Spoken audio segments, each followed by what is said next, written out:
محترم سامعین کرام، حضرت ابو امامہ رضی اللہ تعالی عنہ سے روایت ہے، وہ فرماتے ہیں ایک نوجوان بارگاہ رسالت مآب صلی اللہ علیہ وسلم میں حاضر ہوا اور اس نے عرض کیا، یا رسول اللہ صلی اللہ علیہ وسلم، مجھے زنا کرنے کی اجازت دے دیجیے۔ یہ سن کر صحابہ کرام رضی اللہ تعالی عنہم اسے مارنے کے لیے آگے بڑھے اور کہنے لگے، ٹھہر جاؤ۔ تو رسول اکرم صلی اللہ علیہ وسلم نے فرمایا، اے میرے صحابہ، اس کو آنے دو، اس کو میرے قریب کر دو۔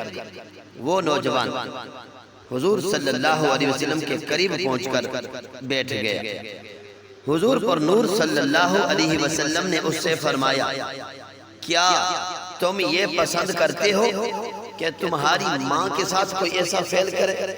تو اس نے عرض کیا، یا رسول اللہ صلی اللہ علیہ وسلم، اللہ کی قسم میں ہرگز یہ پسند نہیں کرتا۔ پھر تاجدار مآب صلی اللہ علیہ وسلم نے فرمایا، لوگ بھی یہ پسند نہیں کرتے کہ کوئی ان کی ماں کے ساتھ ایسی حرکت کرے۔ پھر میرے محبوب علیہ السلام نے فرمایا، اے نوجوان، یہ تو بتا، کیا تم یہ پسند کرتے ہو کوئی تمہاری بیٹی کے ساتھ ایسا کام کرے؟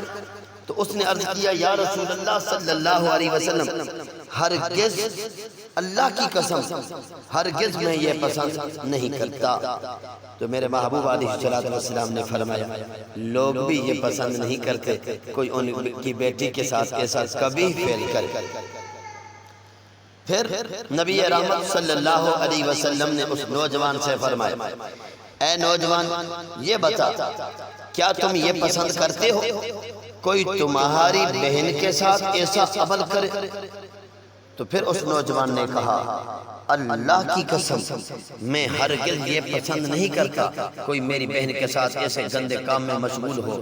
سرکار دو عالم صلی اللہ علیہ وسلم نے فرمایا، لوگ بھی یہ پسند نہیں کرتے کوئی ان کی بہن کے ساتھ ایسا عمل کرے۔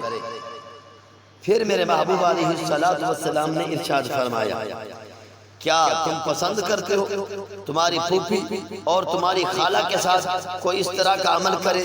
تو اس نوجوان نے پھر یہی کہا، اللہ کی قسم میں ہرگز اس کو پسند نہیں کرتا کہ کوئی میری پھوپھی میری خالہ کے ساتھ ایسا بدکاری والا عمل کرے۔ تو میرے محبوب علیہ السلام نے فرمایا، لوگ بھی یہ پسند نہیں کرتے کوئی ان کی پھوپھی ان کی خالہ کے ساتھ ایسا کوئی کبھی فعل کرے۔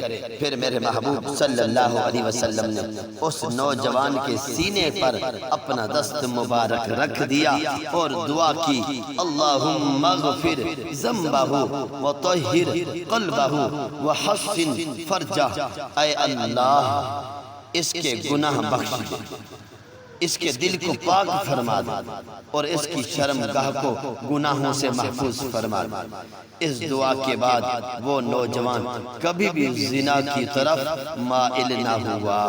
محترم سامعین کرام، آج کا نوجوان بھی یہ سبق پڑھ لے، آج کا نوجوان بھی یہ سبق سیکھ لے تو وہ بھی اللہ کے فضل اور کرم سے اس کبھی فعل سے بچ سکتا ہے۔ اور میرا رب فرماتا ہے، وَلَا تَقْرَبُوا الزِّنَا إِنَّهُ كَانَ فَاحِشَةً وَسَاءَ سَبِيلًا۔